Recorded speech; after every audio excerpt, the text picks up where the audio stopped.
Hello.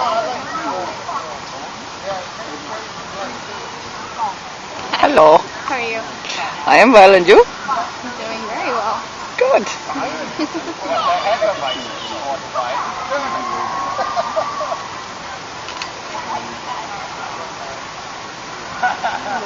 Oh, you're almost there.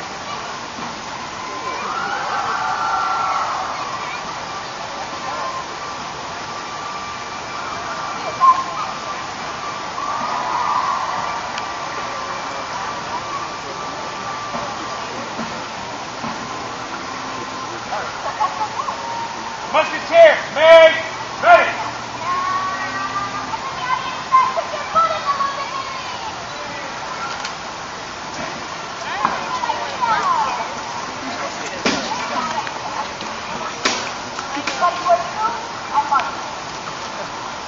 Oh, no.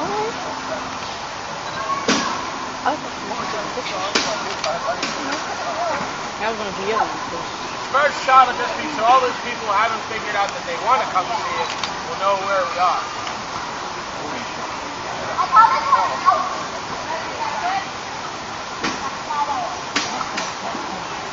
Please, ladies and gentlemen, please. Have a care! Good! Fire! Run!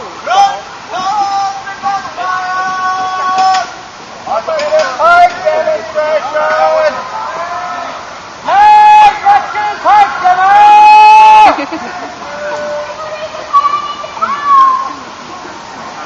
I did a really good shot of that. The shot?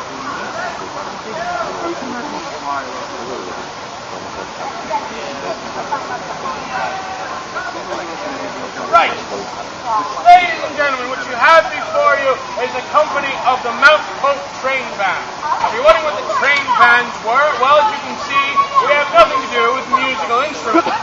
We are indeed the very first version of what could be considered a national guard.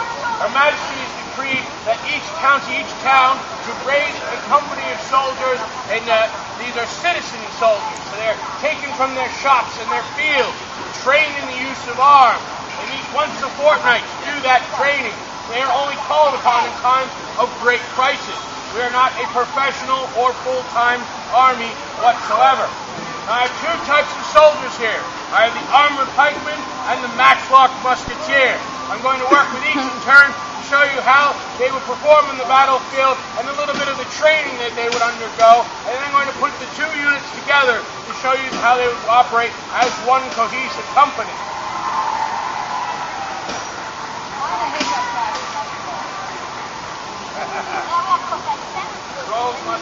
Well, anyway, we're going to start with our pikemen. Pikemen, prepare to march. Up. And march on.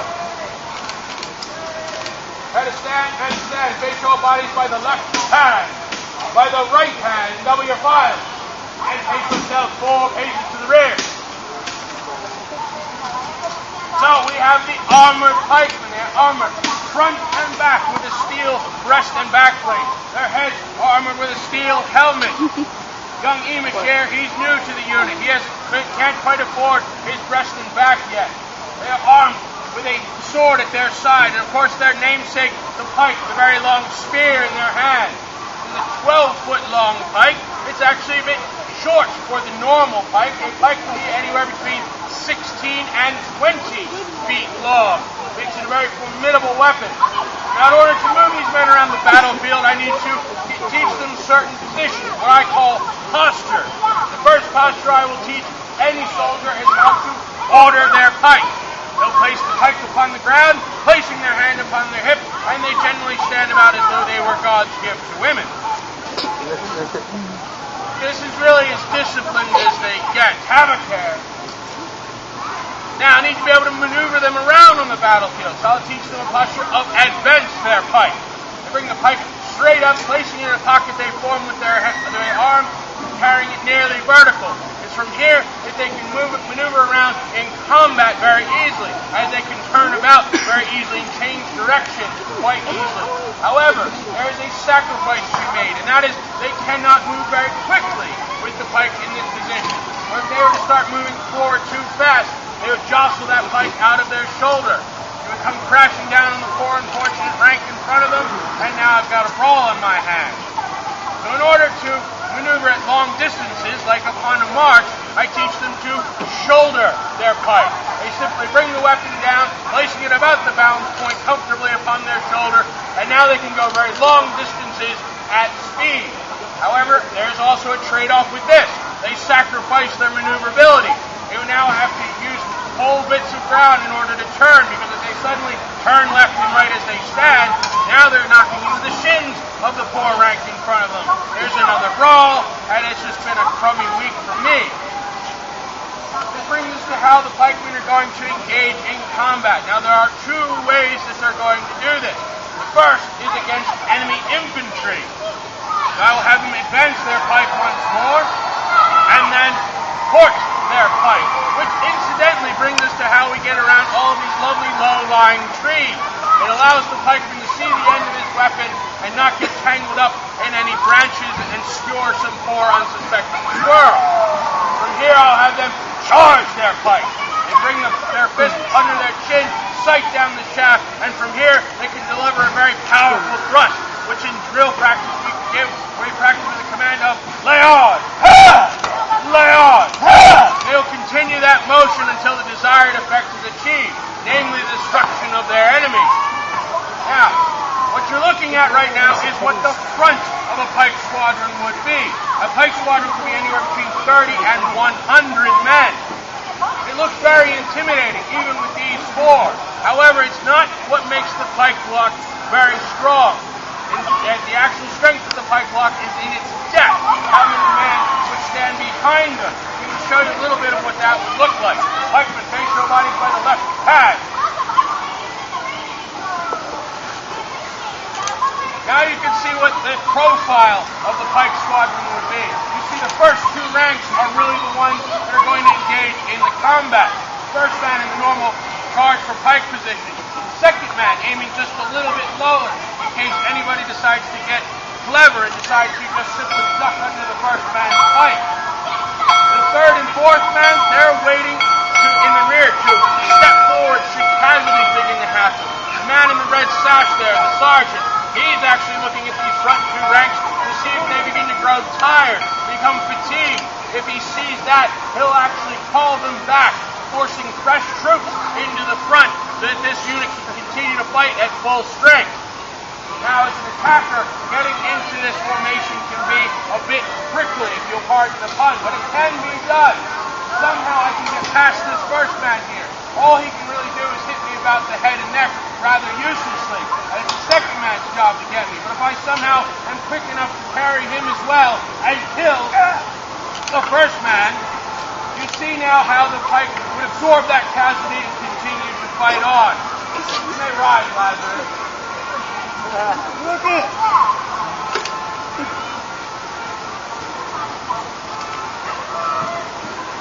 Now, if you get that Preston back, that won't happen. Pikemen face your body by the right pad. Now, you would think with such a large weapon that the pike block is rather static, rather clumsy, if you will. But actually, they have ways of being surprisingly maneuverable, even in that charge for pike position. And if they were to suddenly be attacked from the rear, per se, they actually have a way of dealing with it. Pike, shoulder your pike. It is simply charge your pike to the rear. It's a very fancy maneuver, but they learn it quite easily. And they can lay on. Or suddenly attack from the other side. Pikemen, charge your pikes to the rear. There's and three lay on. keys, the forest of decent See, size, they can easily cabbage, and there's a change yellow splash direction and a any zucchini, way they need. both of decent Pikemen are size. actually very good defensive formation. Thank you. This brings And us she's to got a blue the coat. second way that the pikes are going to When engage he ordered the his, enemy. he ordered me one. That is against enemy Should cavalry. have gotten It's actually the primary way that the expected pikemen to is have a going to coat. utilize on the battlefield. See, the musketeers lack a weapon that you would all know as the bayonet. The pikeman is our 250-pound, heavily armored bayonet. They are going to defend the musketeers from any angry horsemen that want to run over those poor, unsuspecting, squishy musketeers. The way they're going to do this is a posture called charge for horse. Place together the pike upon the ground once more, drawing their sidearm and leaning out that weapon in order to put up a defensive wall against any oncoming attackers. Now, the point of this weapon, I'm sorry to say for anyone who loves animals in the audience, is not leveled at the rider. It's indeed leveled at the chest of the horse. Now, this is because two things are going to happen. One is the far more likely one, because the horse generally is smarter than his rider. He's going to see this lovely bunch of spear points and pull up short. There's no way he's going to go charging into that. Well, now that armored man on horseback has momentum working against him as he's coming in at 35 miles an hour and suddenly stops. He's going to go flying over his range and land in this lovely porcupine. And he should somehow survive that. There are always pesky musketeers lurking in the rear of this formation, ready to finish him off. Now, the other event that may happen is that horse does indeed charge into this formation. Pikes and pikes flying about everywhere. Don't worry about them. I'll just knock out the dents in the armor, put it on someone new, and we'll be right as rain. But in either case, something's going to happen to this weapon. It's going to break. It's going to shatter. It's simply going to be knocked from their hand. At which point, pikemen get their favorite command. And that is, pikemen, put your pikes and call upon the audience. Who put the rope up? That's awesome. Ladies and gentlemen, now would be a fine time to point out that pikemen, though gentlemen, were recruited for their strength of arms, not necessarily their strength of mind. Pikemen, turn your formation. Oh, but I wanted that bright thing you told me.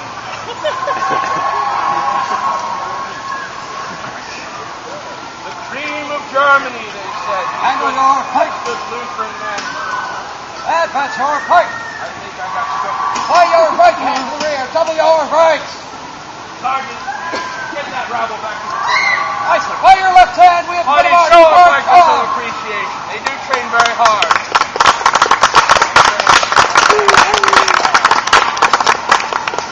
Now we're going to switch to our musketeers. Musketeers, prepare to march. The weather has calmed down a bit normally. March on. Right stand and stand. Face your body by the left pad. By the right pad, cover your butt.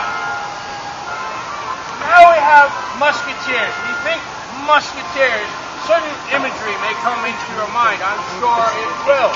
When you think of musketeers, I want you to look at these fine examples, and can anyone tell me what they think might be missing? A tunic. Don't overcomplicate it. Sword. There we go. Sword, yes. And unlike those fancy French gentlemen you were all thinking about, or at least thinking about now, I don't have the time to spend years training these simple citizens and to become proficient in the sword. And I really have no need to, particularly when I've given them all this lovely 10 to 12 pound glove. Speaking of the club, it's the Matchlock musket, which some might say is the height of firearms in technology in the 16th century. It is named Matchlock because of a piece of burning cord in each of their hands. This is cotton or hemp rope, cotton in this case, that has been soaked in saltpeter. What that does is makes this rope burn very hot and very slowly. The coal on the end of that match reaches temperatures of nearly 400 degrees. You're essentially putting fire into gunpowder. Something is bound to happen. In fact, this ignition system for a firearm is so effective that when it is introduced around the year 1450, it will continue to be used until the year 1688, when the last matchlock is decommissioned from the English military. That is the longest lasting ignition system for a firearm ever devised, including modern times. Now, it's a very easy weapon to operate. There are only 21 steps in the loading and firing of this weapon. And it plugs them to the pages of a picture book. Why a picture book, you may ask? Well, the literacy rate in the 16th century isn't all that great. Only about 1 man in 3 actually knows how to read. It is steadily improving, but it's still that bad. You look at those pictures in order to tell them what they're supposed to do and how they're supposed to stand. It's actually the same for my pikemen. They will learn from the same manual. And I can assure you that after only 2 weeks, peaks. My pikemen can color inside the lines and everything. The first step is they will handle their peaks.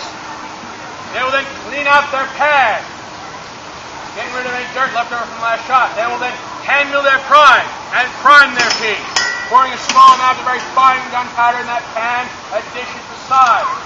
They will then close their pads. Because they're soon to put that very hot coal of the match very near the gunpowder, we need to make sure there isn't anywhere we don't want it. They will cast off loose corn and blow off loose corn. Corn being another name for the grains of gunpowder. They will then cast about their peaks. This gives them access to the muzzle.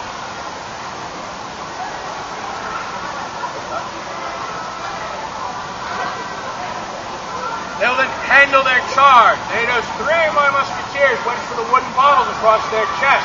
This is their bandolier of charge. Each one of those wooden bottles has enough gunpowder for 1 shot from the musket. Now the musketeer on the end there, she's a bit more specialized. Because she is such a short musket, she's actually what's known as a dragoon. A dragoon is a musketeer that is issued a horse. Well, really it's more like a pony. They leave the horses for the knights and the armored guys. But in either case, she'll use this animal to get from one point on the battlefield to another very quickly, dismount, and then fight on as a musketeer. Now, as you can imagine, bouncing around in a saddle with a bandolier on could get a bit uncomfortable. We issue her with a paper cartridge instead of the bandolier to prevent her from becoming a black-eyed Susan. It was actually introduced surprisingly early, around the year 1540. Now have them charge their piece, pouring down that full measure of gunpowder, and if they were loading a shot, they would do so at this moment. However, they are not today. If they were, they would simply pluck one from the pouch of their side, or more often, spit one into their hand they've been carrying around in their mouth. This may sound ridiculous considering it's a lead ball, but the dangers of lead poisoning aren't very well known in the 16th century. And there are actually a couple of practical reasons for this. One of those is all of these muskets you see before you are made by hand. Each one's just a little bit different than the next. All of your musket balls are made by hand. Each one's just a little bit different than the next. You may have to chew on your musket ball in order to get it to fit down the barrel. It actually brings us to a requirement to join the trained band as a musketeer. That is, you must possess 3 opposing teeth. But just 3. We don't shoot too high at this unit. Now have them draw forth their scouring stick, not called a ramrod yet. They will ram home their charge, seating everything good and tight down at the bottom. They will then recover their scouring stick and replace it, which is the most important step of this entire drill. Don't get me wrong, it makes an excellent projectile, but it's rather an awkward weapon. The awkward part being having to go across the battlefield and ask for it back. We don't want any shish kebabs, so we make sure we put it back. Now they will recover their piece, take forth their match, and blow it well, it says in the manual of arms, to get that coal good and hot and getting ash that maybe have formed on the end off of it. They will then cock and try their match, placing it in the jaws of the serpentine and working the action to ensure it's going to hit the proper place on the pan. It is at this point that they are ready to fire. So I'm going to turn them in a safe direction. Musketeers, wheel your bodies up by the center around the left hand. And pace yourself 6 paces to the rear.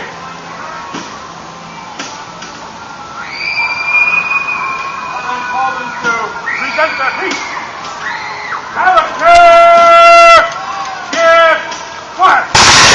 Cool. Now, good musketeers are expected to be able to fire at the rate of 3 times in a minute. Obviously, they can't do that while being given each and every little step of the drill. That's where my job gets very simple. All I need to say is, musketeers, take ready your piece. They will now do so as quickly as they are able. As any good soldier will do, they will take what they have learned in drill and begin to adapt it to what works best for themselves. You can actually see musketeers brave enough to skip steps as they go through their drill. Most commonly, they will simply tap the butt of the weapon on the ground in order to seat the round at the breech. They can actually get away with this for the first few rounds. before the gunpowder builds up enough gunk, if you will, that they need that scouring stick in order to see around.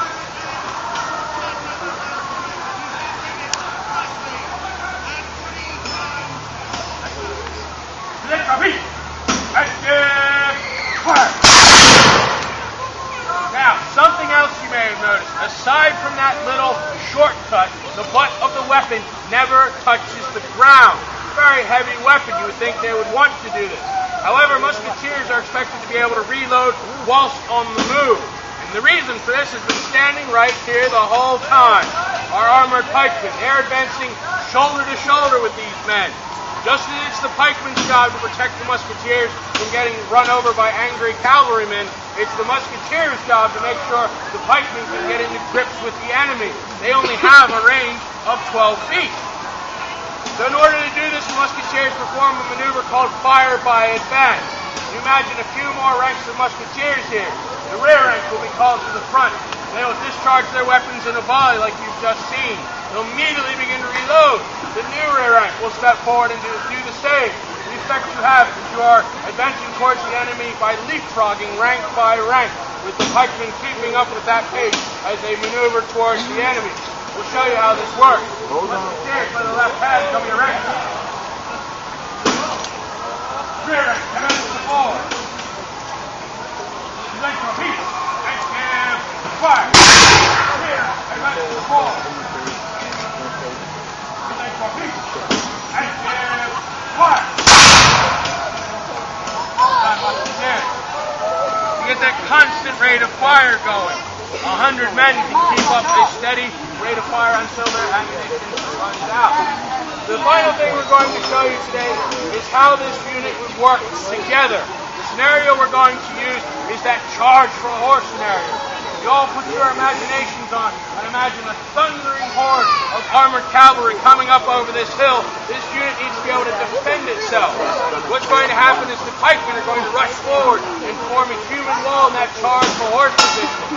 The musketeers are going to come in behind them and rank by rank advance to that pipeline, discharge their weapons in a volley, retire to make their weapons or reload their weapons again, and keep up that rate of fire in an effort to break up that charge before it could ever hit home.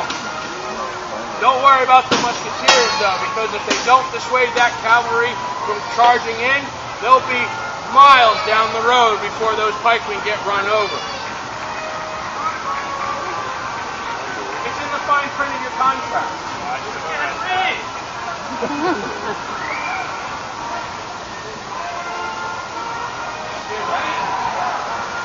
All right. Here they come, ladies and gentlemen. Company, prepare for horse. Pikemen, form one rank. Crossroad charge for a horse. Front rank to the line. Relay for peace. And give fire. Guard, make ready. Second rank to the line. Relay for peace. And give fire. Guard, make ready.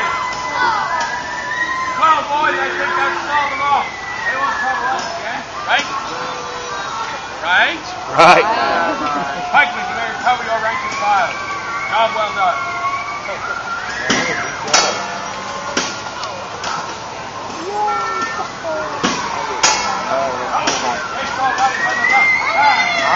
On the left hand, double your file. Company salute. Yes, ladies and gentlemen. Thank you, ladies and gentlemen, for your kind attention. This does conclude our demonstration. In a few moments, the matches of the musketeers will be out, and I will consider the weapons safe. I invite you to come forward, ask any questions you may have, or simply take a closer look at our equipment. Now, I will leave you with one final warning. My pikemen are trained, but they are not tamed. Please do not attempt to feed them or make any sudden movements. They do startle quite easily. Thank you, ladies and gentlemen, once again.